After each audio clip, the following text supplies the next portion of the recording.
វីដេអូថ្ងៃហ្នឹងខ្ញុំបញ្ចាប់ skin វូកុងដែលជា skin flawless ដែលចេញនៅថ្ងៃទី5 ខែ 6 ហ្នឹងហើយ event ហ្នឹងគឺរឿងពិសេសជាងរដងតិចដោយសារ flawless skin ចេញលើកនេះគឺគេមាន free ticket ទាំងអស់ចំនួន20ត្រហើយនៅកន្លែងនេះគឺយើង top up ចំនួន720 token នេះគឺបាន10 ticket ទៀតហើយបើយើងចង់ចំណាយ token ទេយើងអាចយក10 ticket free បានដែរគ្រាន់តែយើងចូលលេងជារៀងរាល់ថ្ងៃទៅកត់ប្រហែលថ្ងៃដែលគេដាក់ឲ្យហ្នឹងហើយនឹងយើងលេងឲ្យបាន15ម៉ាច់ទៅគឺបាន10 ticket ហើយវាមកដូចដងអញ្ចឹង flawless គេមានរបស់ដែលយើងត្រូវយកទៀតវាមិនមែនមានតែ skin ហ្នឹងទេអញ្ចឹងយើងចំណាយច្រើនបើយើងចង់បាន item នៅក្នុងហ្នឹងទៀតហើយឥឡូវយើងដល់វាចាប់ skin ហើយអញ្ចឹងយើងតេស្តមួយសិនទៅយើងមើល animation អញ្ចឹងណាគឺលយខ្លាំងតែកុំឲ្យវិញឆ្ងាយយើងចាប់ឆាប់បានអញ្ចឹងណាយើង skip animation ចោលទៅចុចយកហ្មងហើយ event លើកនេះខ្ញុំមានភាំងទីដែរទៅពេលចាប់ទៅវាលោតតែ discount នេះហើយយើងគេឲ្យយើងទិញថែមនេះទិញអាហ្នឹងក៏ចំណេញដែរគេ discount បន្ថែមអញ្ចឹងណាយើងបាន2ហ្នឹងអត់50ទេបើយើងចាប់ធម្មតាអញ្ចឹង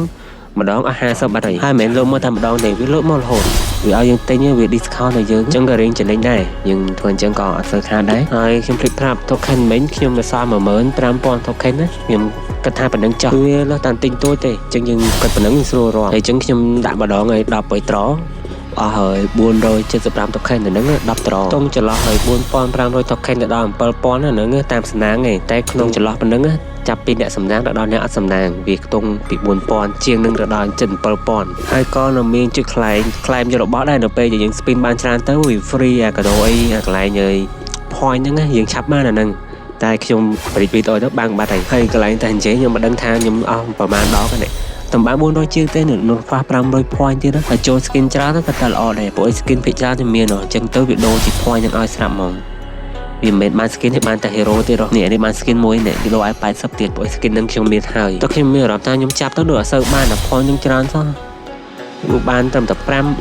10វាមានតែលើកមុននេះចូលម្ដង80 50អីចឹង40អីចឹងឥឡូវខ្ញុំដឹងថាអស់បានប៉ុន្មានហើយទេនេះខ្ញុំអត់ដឹងទេខ្ញុំដឹងតែចាប់បាន skin យកហ្មងហើយចាំមើលវីដេអូតាមក្រោយទៅតែចាប់អស់ប៉ុន្មានព្រោះអីខំម្ដងមកចាប់លើកហ្នឹងគឺចាប់យកតែ skin ទេ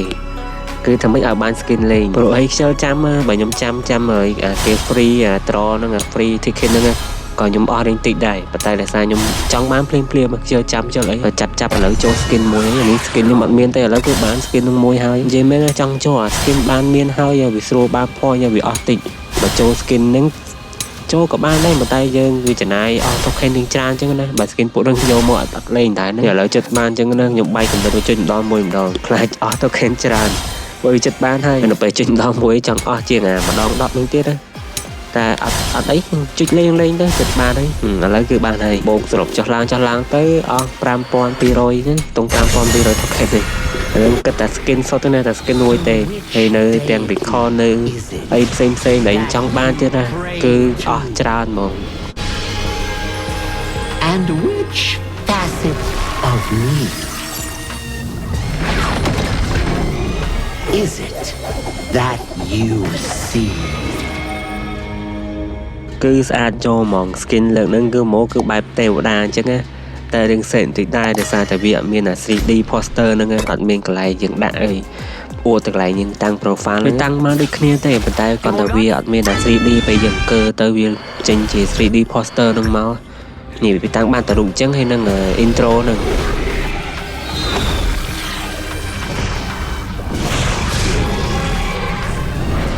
តើឥឡូវយើងដូរធ្វើការដូរឲ្យសុំកន្លែងរូបថតយើងសិនអានេះគឺគេ free ណានៅពេលយើងបាន skin គេ free ទេនៅមួយផ្សេងទៀតនៅក្នុង store ហ្នឹងក៏យើងអាចចាប់យកទៀតបានដែរអាហ្នឹងក៏លយដែរហើយឥឡូវដល់វគ្គយើងមកមើល skill effect វិញម្ដង skill ទី1វិញគឺស្អាតដែរ skill ទី1គឺដំ skill ទី2គឺស្វានជិតដាក់ទៅមុខឲ្យស្វានយកមកវាអេហ្មងហើយ skill ទី3គឺមានជា2 effect គឺពណ៌រាងសហើយនិងពណ៌រាងក្រហមហើយគឺកាប់យកមក skill ញាក់សាច់មក skill ទី1ដំ skill ទី2ស្វាន skill ទី3កាប់បាត់ហៅមើលខ្ញុំចេះតែសរសើរ skill នឹងស្អាតណាស់មើលវាស្អាតមែនយើងដាក់សិចទៅកប់ហើយបើកឡើង HDR ហ្នឹងបើកអស់ទៀតមកគឺលយអេហ្មង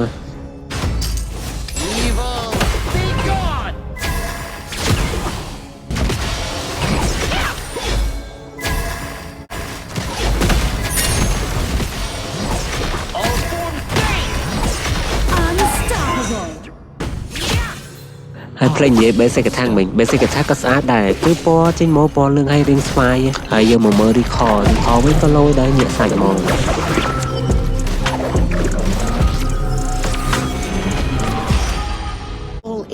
ជា animation ដើរពេលដើរជីពពកអញ្ចឹងណាអានេះមិនមែន record ទៅផ្ទះណាអានេះគឺ animation ដើរហ្មង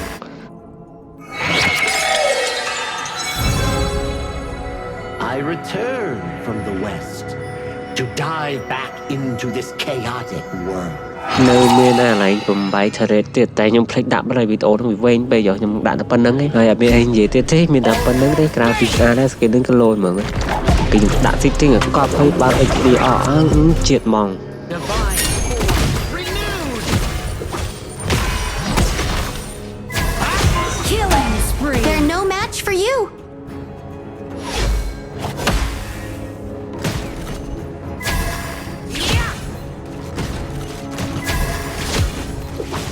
Before the Lotus Podium falls